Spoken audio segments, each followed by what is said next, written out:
हम देखते हैं खूबसूरत वादियों के बीच जहां शाम ढलने को है, खुले आसमान तले एक ऊंचे पत्थर पे बैठे प्रेमी जोड़ी को लड़का जिसकी आंखों में जिंदगी की चाह और होठों पे भरपूर मुस्कुराहट होते हुए भी उसके चेहरे पे परेशानी साफ झलक रही है, जिसे वो इस वक्त मुस्कुरा कर छुपाने की कोशिश कर रहा है। वहीं उसके साथ बैठी लड़की के चेहरे पे सादगी, आंखों में उदासी और होठों पे खामोशी के सिवा कुछ भी नहीं। लड़की जो इस वक्त किसी उम्मीद भरी नजरों से अपने साथ बैठे उस लड़के को देख रही है, जबकि वो लड़का खुद उससे अपनी नजरें चुराए सामने खूबसूरत वादियों को देख रहा है। खुशहाली जहां दूर दूर तक फैली जिंदगी और उसके मायनों में साफ साफ दिख रही है। कुछ सोचते हुए लड़का लड़की की तरफ देखता है जो अब भी उसे ही देख रही है, जैसे उसे अब भी उसके जवाब का इंतजार है। लड़का मुस्कुराते हुए वापस उन वादियों की तरफ देखने लगता है।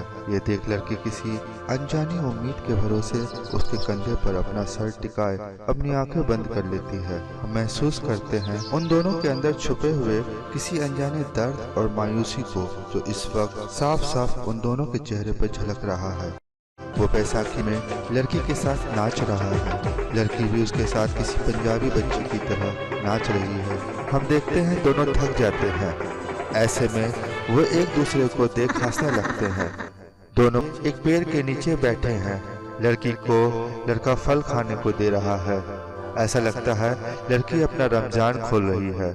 सामने आग जल रही है। हम देखते हैं आग की उठती लपटों की तरह वो दोनों बच्चे भी अब बड़े हो चुके हैं और जो इस वक्त आग के सामने ही नाच रहे हैं। लड़की जो चुलबुली सी है, दुनियादारी से बिल्कुल अनजान, फिर भी जिंदा दिल। वहीं उसके साथ नाचते हुए वो लड़का जिसकी कोशिश लड़की को हर हाल में हमेशा खुश रखने जैसी है। दोनों साथ साथ मिलकर लोरी की खुशियां मना रहे हैं। लड़का आसमान की तरफ देखता है, उसे चांद पूरा होता हुआ दिखता है। हम देखते हैं अब लड़का लड़की की ओर देखता है, लड़की उसके मुंह में ईदी की सेवइयां खिला रही है। अब लड़का लड़की को खिलाता है। लड़की शर्माते हुए नजरें झुका लेती है। लड़का उसे झिझकते हुए गले लगाना चाहता है।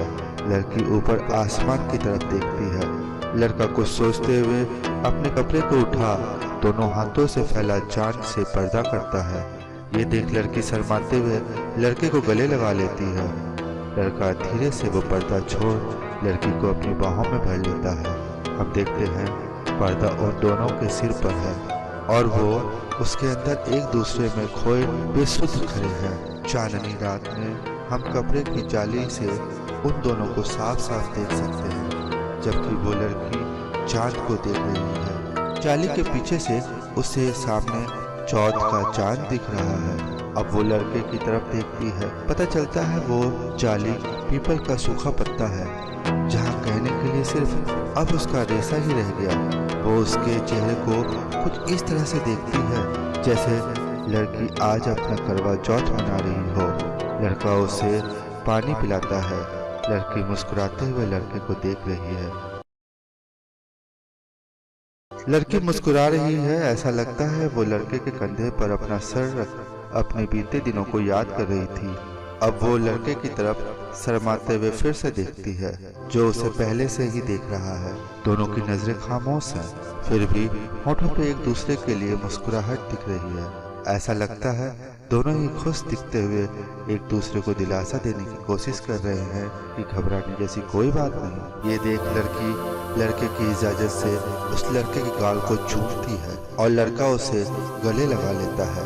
दोनों जो पहले से ही काफी उदास थे, एक दूसरे की बाहों में आते ही अब उनके जज्बात पिघल उनकी आंखों से बहने लगते हैं, जैसे दोनों एक दूसरे के दर्द को अपने अंदर महसूस कर सकते हैं।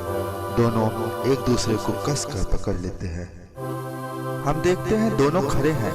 दोनों ने एक दूसरे का हाथ थाम रखा है और अब वो उस चट्टान के नीचे सामने खाई की तरफ कुछ इस तरह से देख रहे हैं जैसे अब वो वहां से नीचे कूदने ही वाले हैं। वो एक दूसरे को फिर से देखते हैं, जैसे आखिरी बार एक दूसरे को देख रहे हैं। दोनों एक दूसरे के हाथों को अपने प्यार और उसके विश्वास के साथ पकड़ रखे हैं, जिसकी मजबूती धीरे धीरे बढ़ रही है। वो शायद इस तरह से खुद को कूदने और साथ निभाने के लिए तैयार कर रहे हैं। लड़की खुद को तैयार कर चुकी है। वो जैसे ही कूदने वाली है, लड़का उसको पीछे की ओर खींच लेता है। लड़की जो उसके इस व्यवहार से चौंक जाती है। लड़का लड़की को उम्मीद भरी नजरों से देखता है। दोनों एक दूसरे को देखते हैं। लड़की वापस लड़के को देखती है जो खुद उसे ही देख रहा है। लड़का लड़की का हाथ वापस मजबूती से थाम लेता है। अब दोनों की ही नजरों में जिंदगी की उम्मीद झलक रही है। लड़का लड़की के अंदर जीने और उसके साथ दुनिया देखने की उम्मीद जगाता है। अब लड़की लड़के के हाथों की मजबूत पकड़ अपने अंदर किसी मजबूती की तरह महसूस करती है। वो लड़के की आंखों की सच्चाई और मजबूत इरादे को देख खुद भी पूरे विश्वास के साथ उसके हाथ को अपनी पूरी मजबूती के साथ थाम लेती है। अब लड़का उन वादियों से आगे देखता है। वो खुले आसमान की ओर देखता है जहां पंछी अपने अपने घर वापस लौट रहे हैं। दोनों आसमान में उड़ते पंछी को देख वापस एक दूसरे को देखते हैं। दोनों बिना कुछ कहे ही एक अनजाने निर्णय पर पहुंच चुके हैं। हम देखते हैं दोनों पलटते हैं और वो वहां से भाग रहे हैं। दोनों ने एक दूसरे का हाथ अब भी मजबूती से थाम रखा है। बात उन दो पागल प्रेमियों की है जो परिवार, बिरादरी और अपनी जात तक को भुला एक दूसरे से प्यार कर बैठे। वो साथ जीने और मरने की बात करते थे, पर गांव वालों को ये गवारा नहीं। ये देख दोनों गांव छोड़कर वहां से भाग जाते हैं। दोनों भाग रहे हैं। सांझ ढल गई और रात हो चली है। भागते भागते उन दोनों को अपने पीछे आते गांव वालों का शोर सुनाई देता है। दोनों पलटकर देखते हैं। उन्हें रात के अंधेरे में गांव वालों की शोर के साथ साथ उनके हाथों में चमकती रोशनी और उसकी तादाद साफ साफ दिख रही है। लड़का और लड़की दोनों एक दूसरे को पूरे विश्वास के साथ देखते हैं। तभी उन्हें उस भीड़ का फैसला जो उन दोनों के लिए ही है सुनाई देता है, जहां एक सुर में लोग चिल्ला रहे हैं, बेरा गर्द एक कितना हाँ मार दो, हाँ मार दो ना दोनों नु भाज के जाएंगे किथे गद्दार। ये सुन लड़की लड़के की तरफ देखती है। दोनों हिम्मत जुटा जो पहले से ही काफी थक चुके हैं फिर से भागने लगते हैं। कुछ दूर जाते ही उन्हें दूसरी तरफ से भी वैसा ही एक और भीड़ अपनी तरफ बढ़ते दिखाई देता है। सुनने पर पता चलता है उनका फैसला भी उनके लिए कुछ अलग नहीं। वो भी चिल्ला रहे हैं, मार दो। दस्तूर इल्म यही फरमान रहा है, मार दो दोनों को। लड़का लड़की की तरफ देखता है। लड़की को उदास देख लड़का मुस्कुराते हुए उसके हाथ को कसकर पकड़ लेता है। दोनों फिर से अपने लिए नया रास्ता बना आगे बढ़ने लगते हैं। सांझ ढल चुकी है और रात हो चली, पर गांव वाले कहाँ पीछा छोड़ने वाले। वो उन दोनों को मारने के लिए उनके पीछे निकल चुके हैं। लड़का और लड़की भाग रहे हैं। लड़की की हालत खराब है। वो बुरी तरह थक चुकी है। हम देखते हैं लड़की का बुर्का भी कई जगह से फट चुका है। लड़का ऊपर आसमान की तरफ देखता है। आधी रात होने को है। फिर वो पीछे दूर दूर तक नजरें घुमाकर देखता है। उसे अपने चारों ओर दूर दूर तक अंधेरा और उसकी खामोशी ही नजर आती है। ये देख लड़के को कुछ सुकून महसूस होता है। अब वो लड़की की तरफ देखता है जिसका हाथ उसने अभी थाम रखा है। लड़की जो बुरी तरह पसीने में तर है, वो इतना थक चुकी है जैसे उसमें खड़े रहने जैसी जान भी नहीं बची। बस वो वहाँ कुछ पल रुक थोड़ा आराम कर लेना चाहती है। ये देख लड़का उसके कंधे को पकड़ उसे प्यार भरी नजरों से देखता है। दोनों की नजरों में आजाद मोहब्बत और अपने प्रेमी के प्रति अटूट विश्वास है। तभी अचानक लड़के को लड़की की आंखों में दर्द झलकता है जिसे वो अपनी मुस्कुराहट के पीछे उससे छुपाए रखना चाहती है। ये देख लड़के की नजर अब लड़की के घायल शरीर और उसके पैरों से निकलते खून की तरफ जाती है, जिसे लड़की अपनी तरफ से अब भी लड़के से छुपाए रखने की कोशिश कर रही है। ये देख लड़का लड़की को सहारा देते हुए वहीं पास में बिठा अपने कपड़े को निकाल उसकी मदद से लड़की के चेहरे से बहते पसीने फिर उसके जख्मों से बहते खून को साफ करता है। लड़का अब अपने कपड़े के कुछ टुकड़े कर लड़की के जख्मों पे बांध रहा है, जबकि लड़की उसे बेढाल नजरों से ऐसा करते हुए देख रही है। वो अपने जख्म से उठने वाले दर्द के साथ साथ अपने अंदर अपने साथी के साथ होने की खुशी को भी अपने होठों पे महसूस करती है। अब लड़के की नजर लड़की के पैर से बहते खून पर पड़ती है। वो उसे उठाकर देखता है, उसे अपना कपड़ा छोटा पड़ता नजर आता है। कुछ सोचते हुए लड़का अपनी सोच खोलने लगता है। ये देख लड़की उसे ऐसा करने से रोक मुस्कुराते हुए अपने बुर्के को, जो बुरी तरह से फट चुका है, निकाल लड़के को देती है। ये देख लड़का उसके कई टुकड़े कर उसे लड़की के शरीर और पैर पर कुछ इस तरह से बांध देता है ताकि वो आसानी से आगे बढ़ सके। लड़की लड़के की तरफ देख रही है, जबकि लड़का अपना काम कर रहा है। लड़की को लड़के की कही बातें याद आती है। जहाँ दुनिया जिंदगी को जीने के लिए मरती है ओए, वहीं एक प्रेमी मौत को पाकर मुस्कुराते हैं। आशिकों के दर्द को आकर इसके सिवा समझा किसने है। अब लड़का लड़की के जख्मों को अपने कपड़ों से बांध वापस लड़की की तरफ देखता है। लड़की जो मुस्कुराते हुए लड़के के बालों को सहला रही थी, अब वो उसके चेहरे से बहते पसीने को साफ करती है। लड़की महसूस करती है लड़के के शरीर पर भी थोड़े बहुत जख्म और खरोच है। जहाँ खून तो नहीं, पर जख्म तो उसके शरीर पर भी है। ये देख लड़की उस जगह पर अपने हाथ रख उसके जख्मों को प्यार से सहलाती है। उसके ऐसा करने से लड़के को अच्छा लगता है और वह मुस्कुरा देता है। ये देख लड़की भी शर्मा जाती है। दोनों एक दूसरे को देखते हैं। लड़का महसूस करता है लड़की जरूरत से ज्यादा प्यासी है। वह अपनी प्यास अपने सूखे होठों से होकर बहने वाले पसीने से अपने होठ भिगोकर बुझा रही है। लड़का उसके लिए कुछ करे, तभी अचानक लड़के के कान में गांव वालों की शोर सुनाई देता है। वो एक ऊंचे पेड़ पर चढ़ वहां से उन्हें देखता है। उसे वहां से अपनी ओर बढ़ती गांव वालों की दो तरफा भीड़ दिखाई देती है। उनके हाथों में रोशनी देख पता चलता है कि वो उनसे कुछ ही दूरी पे है। ये देख लड़का तुरंत नीचे उतर लड़की के पास आता है। लड़की लड़के को घबराया हुआ देख अपनी मायूस नजरों से उसे ये समझाने की कोशिश करती है कि अब वो और नहीं भाग सकती। लड़के को इस वक्त लड़की बेढाल सी, थकी और प्यासी लग रही है। ये देख लड़का लड़की के कंधे पर हाथ रखते हुए उसकी हिम्मत बढ़ाता है, जबकि लड़की उससे मुस्कुराते हुए कहती है, तुम भाग जाओ, तुम जियोगे तो मैं समझूंगी मैं जी रही हूँ। खूबसूरती तो सिर्फ दिखती है ओए, पर मोहब्बत तो हमेशा साथ रहती है। मौत को भी ये जता दे कि हमने जिंदगी को कभी इसके बगैर नहीं समझा। सुना है उनकी आत्मा को कभी सुकून नहीं मिलता जिनका अंतिम संस्कार नहीं होता। ओए, ये उनके लिए है जिसे इस बात पर यकीन हो कि वो अकेला है। कहते हुए लड़का लड़की का हाथ पकड़ उसे सहारा देते हुए उसकी हिम्मत को बढ़ाता है। ये देख लड़की भी अपनी बची खुची हिम्मत बटोर उसके साथ वहाँ से आगे बढ़ने लगती है।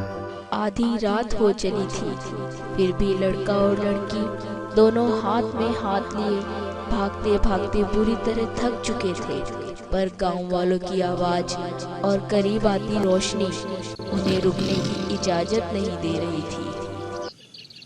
हम देखते हैं गांव वाले कुछ निशानदेही पर आगे बढ़ रहे हैं। रास्ते में उन्हें कभी जमीन और पत्तों पे खून के निशान दिखते हैं, तो कभी कांटों में उलझे लड़के के काले कपड़े, जिसे देख उनका उत्साह और रफ्तार पहले से कहीं ज्यादा बढ़ जाती है। लड़का और लड़की दोनों थके हारे पेड़ के नीचे बैठे हाँफ रहे हैं। लड़की का सिर लड़के की गोद में है, जबकि खुद लड़के का सिर उसने पेड़ से टिका रखा है। लड़का ये देखकर चौंक जाता है कि लड़की की आंखों में आंसू डबडबा रहे हैं और उसका हाथ उसके कंधे की तरफ बढ़ रहा है।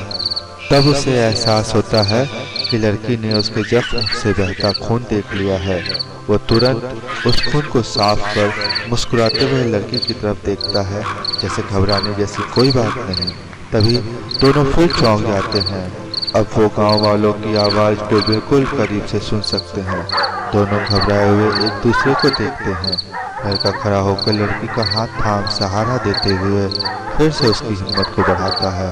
ये देख लड़की लड़के के सहारे बड़ी मुश्किल से वहां से उठती है। ना चाहते हुए भी वो लड़के के साथ आगे बढ़ रही है। उसकी बुरी हालत देख अब लड़का लड़की को अपनी पीठ पर बिठा आगे बढ़ने लगता है। हम महसूस करते हैं लड़की अब बहुत ही बुरी तरह से थक चुकी है और लड़के की हालत भी कुछ ठीक नहीं है। जिसे वो लड़की के सामने जाहिर करना नहीं चाहता। खुद उसके दोनों पैरों से भी खून बहने लगा है। वो जानता है कि लड़की की आंखों में अगर हिम्मत जैसी कोई चीज दिख रही है तो वजह उसकी हिम्मत और उसका साथ ही है जो उसे आगे बढ़ा रहा है, वरना वो तो 2 कदम भी आगे बढ़ न सके। तभी लड़का लड़खड़ा जाता है, फिर भी वो खुद को संभालते हुए लड़की को गिरने से बचा लेता है। लड़की जो उसकी पीठ पर बेढाल प्यासी पड़ी है, उसे लड़के की चिंता होती है, पर लड़का उसे आश्वासन देते हुए आगे बढ़ रहा है। उसे चिंता है उसके पीछे आते गांव वालों की, और वो आगे बढ़ा चला जा रहा है, जबकि हम देखते हैं उसके पांव पे एक गहरा जख्म बन गया है, जहां से कुछ ज्यादा ही खून रिस कर जमीन पे उसके पैरों के निशान को लाल कर रहा है। गांव वाले वहां पहुंच चुके हैं जहां कुछ देर पहले दोनों सुस्ता रहे थे। लड़का जहां लड़के के जख्मों पे पट्टी बांध कुछ काले टुकड़े बेकार समझ वहीं छोड़ देता है। अब वही टुकड़े गांव वालों के हाथ लगते हैं, जिसकी निशानदेही पे वो बिना रुके आगे बढ़ रहे हैं।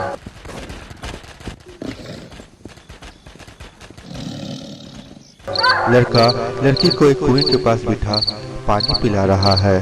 वो एक लंबी लाठी के सहारे उससे अपना कपड़ा बांध कुएं में डाल उसे पहले भिगोता है, फिर उसे बाहर निकाल उसे निचोड़ उसके पानी से लड़की की प्यास को पूरी तरह से बुझाने की कोशिश कर रहा है।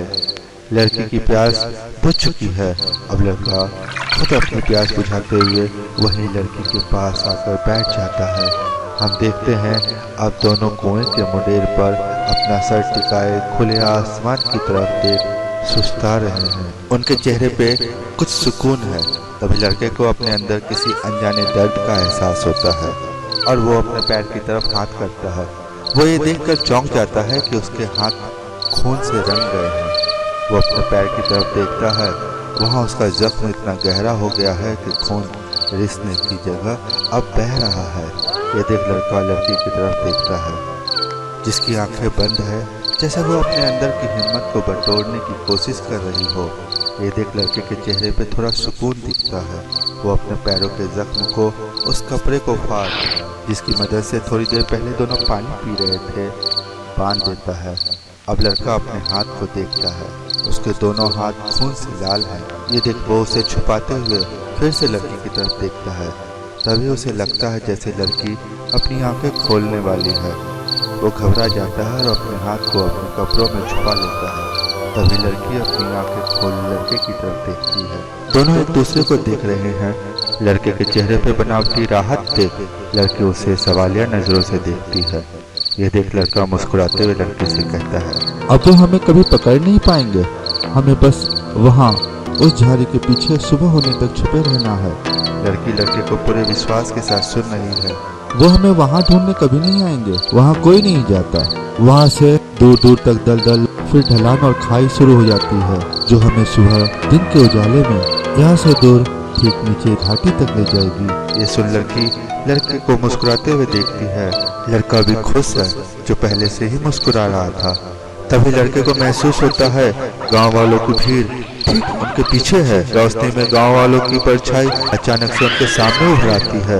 लड़का महसूस करता है कि लोग दबे पांव उनकी तरफ आगे बढ़ रहे हैं। उनके चलने की आहट और उनकी रोशनी को इतना करीब से देख दोनों के होश उड़ जाते हैं। लड़का अपने खून से रंगे हाथों को छुपाते हुए लड़की को सहारा दे खड़ा करते हुए सामने उसके करीब ही झाड़ी की ओर इशारा कर उसकी तरफ भागने को कहता है और खुद भी भागने लगता है।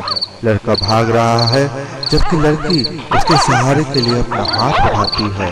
लड़की की हालत खराब है, वो चाहकर भी वहां से आगे बढ़ नहीं पाती और ऐसे अचानक से इस बार लड़के का हाथ और उसका साथ न पाकर वो अंदर ही अंदर टूट जाती है। लड़के को अकेला भागता देख उसमें खड़े होने जैसी हिम्मत भी अब नहीं बचती और वो वहीं बैठ जाती है।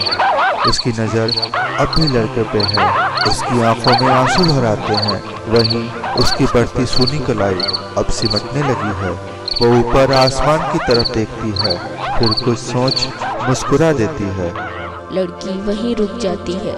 वो अब और नहीं भाग सकती थी, पर लड़का उसका हाथ छोड़ अब भी भागता चला जा रहा है।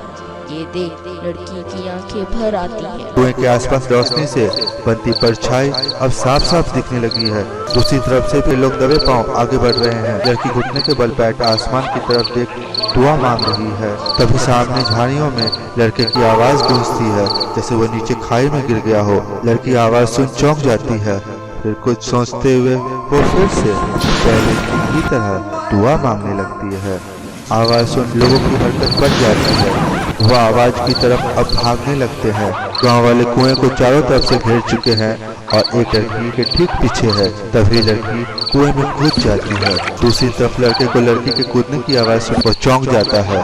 वो एक पेड़ से लटका हुआ है और उसके ठीक नीचे खाई है। वह आवाज सुन परेशान और व्याकुल हो जाता है। कुएं से पानी और उसके छींटे बाहर की तरफ आकर गिर रहे हैं, जैसे अंदर को छटपटा रहा हो। गांव वालों के हाथ लगने से पहले ही वहीं पास के कुएं में कूद अपनी जान दे देती है। लड़का अपनी जगह से लटका हुआ है। गांव वालों की आवाज जो कुएं के पास से आ रही है गौर से सुन रहा है। वो परेशान हो जाता है।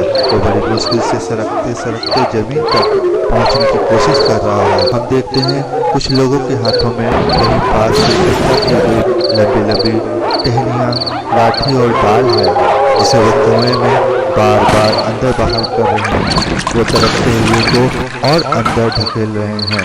कुएं के अंदर से पानी के छींटे अब भी बाहर आकर बार बार उनके सामने गिर रहे हैं। लड़का इस बार संभल संभल कर आगे बढ़ रहा है और अब वो जमीन तक पहुंचने ही वाला है। दूसरी तरफ लड़की अंदर कुएं में तरफ रही है। कुएं से पानी के छींटे बाहर तक अब भी आ रहे हैं और लोग उसे देख हंस रहे हैं। लड़का मुश्किल से सरकते सरकते जमीन तक पहुंच जाता है। लड़का जमीन पकड़ता है। लड़की का तड़पना बंद हो जाता है। अब लोग निशानदेही इकट्ठा कर रहे हैं। लड़का छुप छुपा कर दबे पांव कुएं की तरफ बढ़ता है। हम देखते हैं कुएं के सामने उसके आसपास दोनों बिरादरी के लोगों की काफी भीड़ इकट्ठा है, जबकि लड़का वहीं पास एक पेड़ की आड़ में छुपा उन्हें दुखी मन से देख रहा है। अब वो अपने सूने हाथों को देखता है जो इस वक्त उसके ही खून से लाल है। वो खुद को कोसता हुआ अपने जख्मी हाथों को रोते हुए बंद कर उसे पेड़ पर पटक पटक कर अपनी घुटी हुई आवाज में रोने लगता है। हम देखते हैं दोनों बंद मुट्ठी से खून टपक रहा है और वो लड़का खुद रोए जा रहा है, जैसे उसे ये समझ नहीं आ रहा कि ये सब अचानक से क्या हो गया। गांव वालों की भीड़ इस वक्त कुएं के आसपास कुछ तलाश रही है। वो आपस में लड़ रहे हैं। फिर उनके बीच कोई भी बचाव के लिए सामने आता है। वो भीड़ में खड़ी दोनों ही बिरादरियों को समझाते हुए कहता है। कई लोग नीचे कुएं में अब झांक रहे हैं। वहां उन्हें तैरती लाश और आसपास की चीजें ही नजर आ रही है, वो भी काफी धुंधली। वहीं उनके साथ खड़ा एक आदमी अपने हाथ में पेड़ की लंबी टहनी थामे उसके सहारे कुएं के अंदर तैरती लाश को ढकेल कर उसका जायजा ले रहा है। फिर वो कुएं से कुछ निकालता है। उसकी लाठी में लड़के का वही कपड़ा है जिसे उसने लड़की के जख्मों पे बांधा था और लड़की की चुन्नी फंसी है। वो उस लाठी से उसमें फंसे कपड़ों को वहीं पास करीब ही एक जगह जमा करता है, जहां पहले से ही लड़की का बुर्का और लड़के के कपड़ों का इस पे कहीं कहीं खून के धब्बे भी लगे हैं, जो गीला होते हुए भी साफ साफ दिख रहे हैं, जिसे वहां खड़ी भीड़ गौर से देख रही है। भीड़ कुएं के किनारे की ओर बढ़ती है, जहां मुंडेर पर खून से सने दो लोगों के पैरों के निशान हैं। एक लड़के का है जब वो कुएं से पानी निकाल रहा था और दूसरा लड़की का जब वो कुएं में कूद रही थी, जिसे देख गांव वाले यही समझ रहे थे कि दोनों अब हमेशा के लिए कुएं में दफन हो गए हैं। एक गांव वाला लड़के के सारे कपड़े उठा लड़के के बाप के कांपते हाथों में रख देता है, जिसे वो दुखी मन से लेकर वहां से मुड़ वापस लौट रहा है और कुछ लोग उसके पीछे चल देते हैं, जबकि बाकी के कपड़े लड़की वाले उठा गुस्से से वहीं कुएं में फेंक बिना वहां रुके लौट जाते हैं। बाकी की भीड़ उसके पीछे चल देती है। लड़का दूर से यह सब देख मामले को पूरी तरह समझ चुका है। वो उनके अपनों के व्यवहार और अपने प्यार का ऐसा अंत देख अपनी दबी आवाज में सुबक सुबक कर अंदर ही अंदर घुट घुट कर रोए जा रहा है। गांव वाले लड़की को कुएं में छटपटाते हुए मरता देख लड़के को भी उसके साथ मरा समझ वापस लौट जाते हैं। उनके लौट जाने के बाद लड़का कुएं पे आता है। वो भी कुएं के मुंडेर पर खड़ा होकर उसमें कूदने की कोशिश करता है, पर अंत में वो हार कर वहीं बैठ अपने प्यार के लिए बुरी तरह से रोने लगता है। सुबह होने को है। सुबह की हल्की रोशनी में लड़के को कुएं में नीचे लड़की की लाश तैरती हुई साफ साफ दिखती है। लड़के की आंखों में आंसू जैसे सूख रहे हैं और वो बस एकटक नीचे लड़की को देखे जा रहा है। लड़का जब उस कुएं में अपनी प्रेमिका की लाश देखता है तो वो चाहकर भी साथ जीने मरने का वादा निभा नहीं पाता, क्योंकि लड़की मरने से पहले ईश्वर से उसकी जिंदगी के लिए दुआ कर गई थी कि हे ईश्वर, ये जान तो मैंने अपने प्रेमी को सौंप दी थी, पर आज उसे इसकी जरूरत नहीं, इसीलिए इसे तुम्हें सौंप दी। इसके बदले तुम उसकी जान बचा लेना। दिन निकल आया है, फिर भी लड़का वैसे ही बैठा नीचे कुएं में देख रहा है। लड़की इस वक्त लड़के की गोद में बेजान पड़ी है और वो लड़का पूरी जिंदगी उस कुएं के करीब रहकर उसके पानी से अपने बगीचे के फूलों को सींच अपनी प्रेमिका की यादों को थामे उस प्यार को महकाता रहा उसके नाम के बगीचे के सहारे।